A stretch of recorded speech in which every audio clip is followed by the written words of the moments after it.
eu sou a Caroline. Oi, eu sou a Janaína e nós somos as Chata de Letras.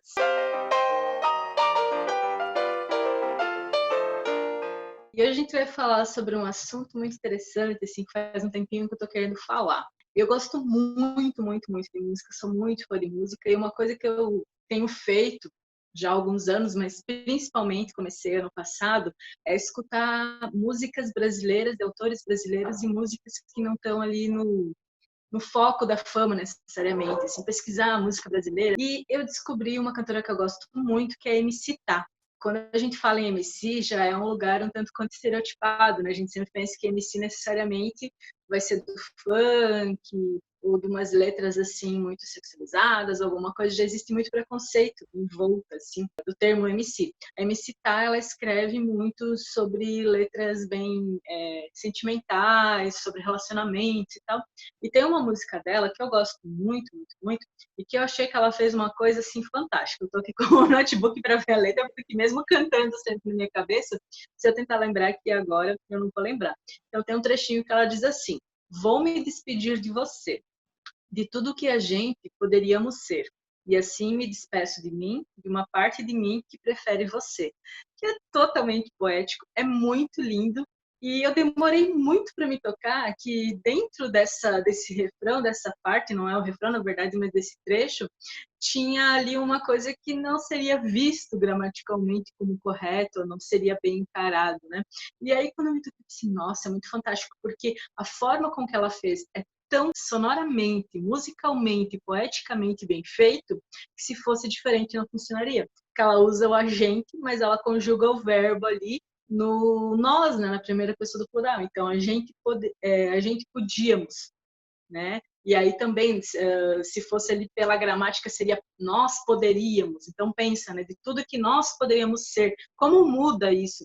Ou se fosse de tudo que a gente podia ser, também perderia sonoridade. Então, assim, eu achei muito fantástico o jeito que foi feito, e é muita linguagem que a gente fala, que é falada nas margens da sociedade.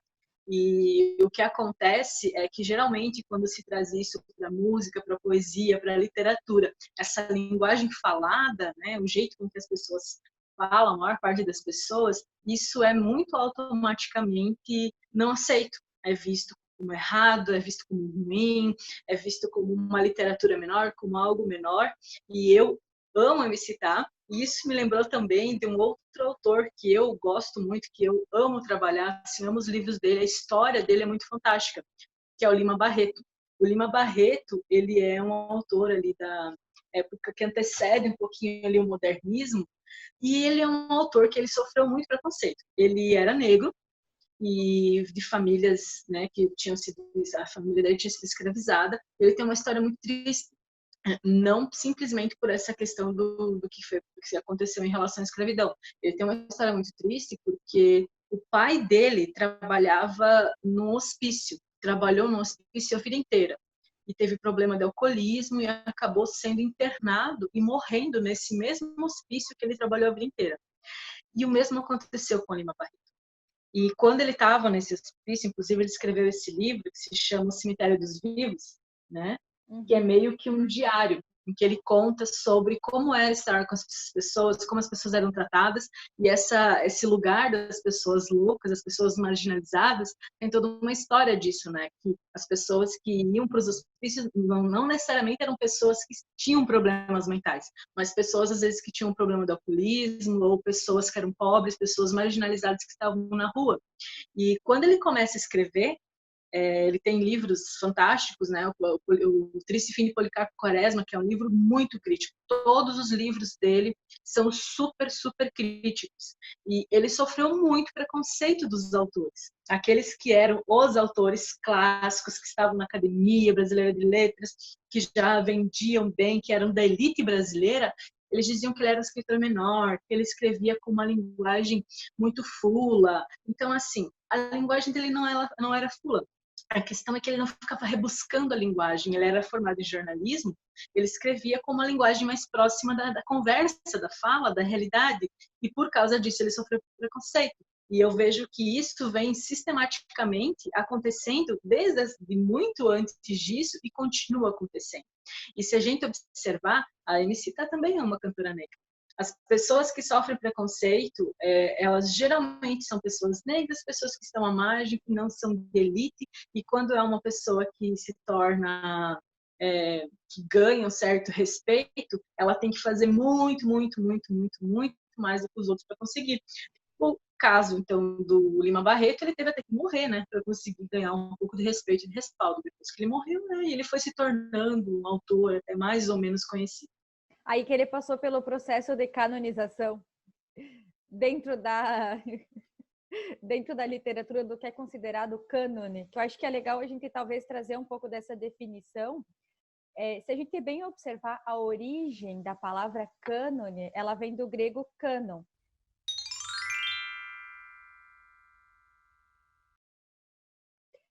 Depois, mais tarde, essa expressão cânone, antes dela ser levada para os contextos literários, porque existem cânones literários, musicais, enfim, dentro desses vários recortes. Mas antes dela ser trazida para a academia, para dar essa ideia do que seria a norma, ela foi primeiramente usada pela Igreja Católica, para se referir aos textos bíblicos, aos registros que fossem realmente sagrados, religiosos, e que então ditavam o comportamento de um verdadeiro cristão.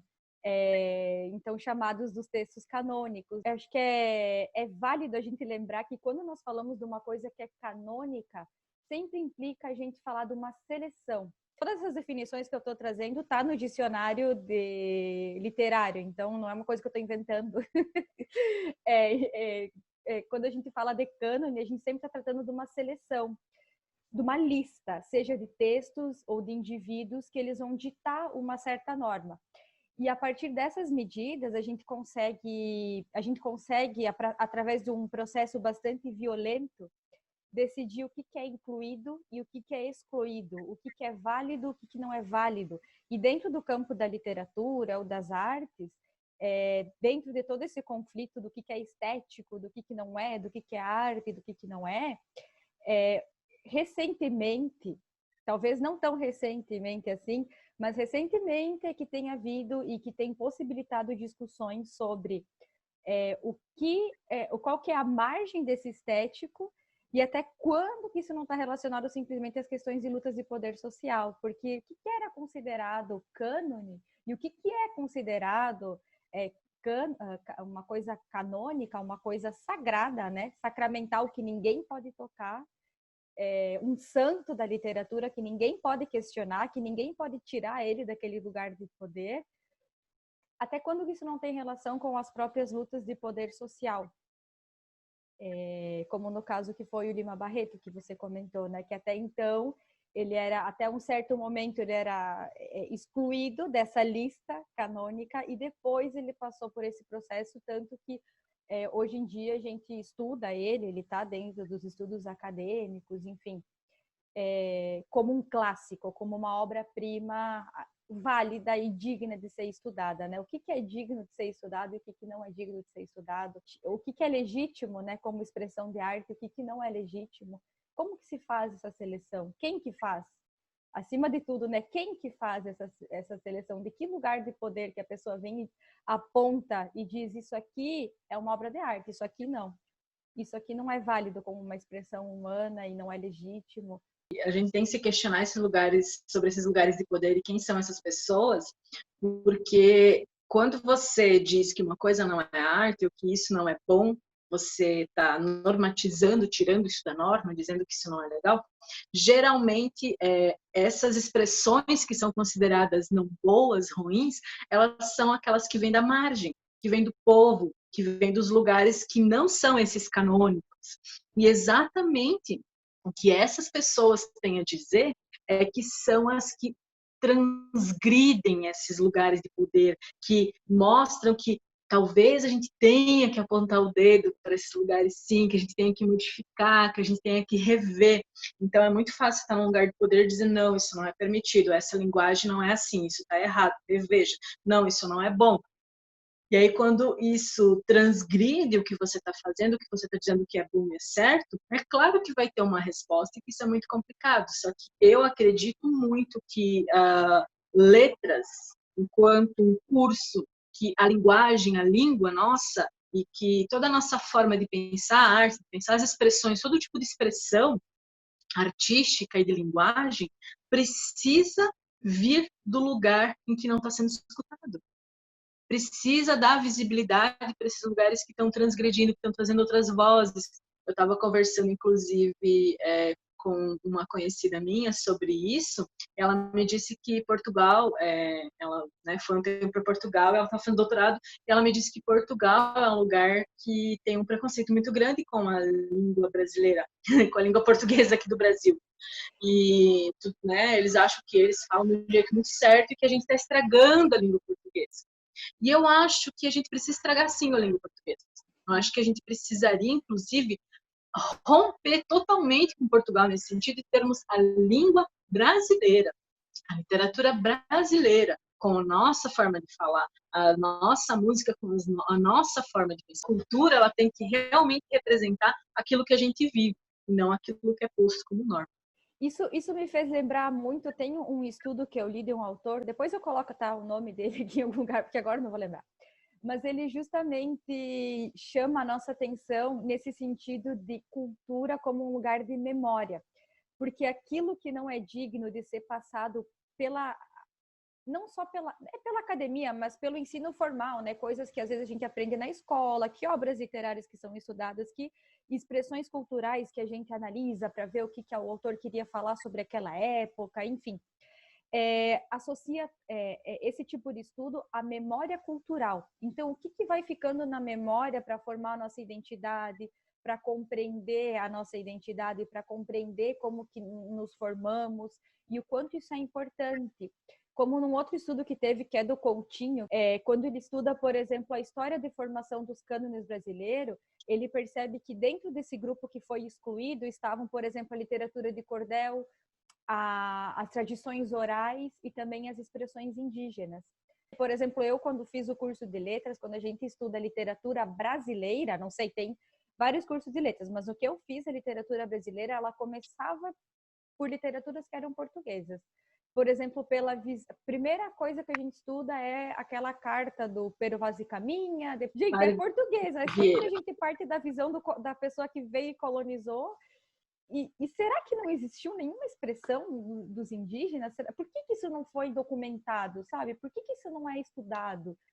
Por que isso não é legítimo? Por que isso não é considerado uma obra de arte e uma coisa canônica, sabe? O que determina isso? A gente vê que tem uma série de problemas, sabe? E que tem que ser questionado e problematizado. Então, quando vem a MC Tá e canta pra gente de uma maneira assim que é tão linda, e por que não é reconhecido isso, sabe? Choca, precisa sabe? rever isso aí. A gente precisa rever, a gente precisa falar em cânone como uma questão de conceito que ele já vem de um lugar de poder que é hegemônico. Exatamente.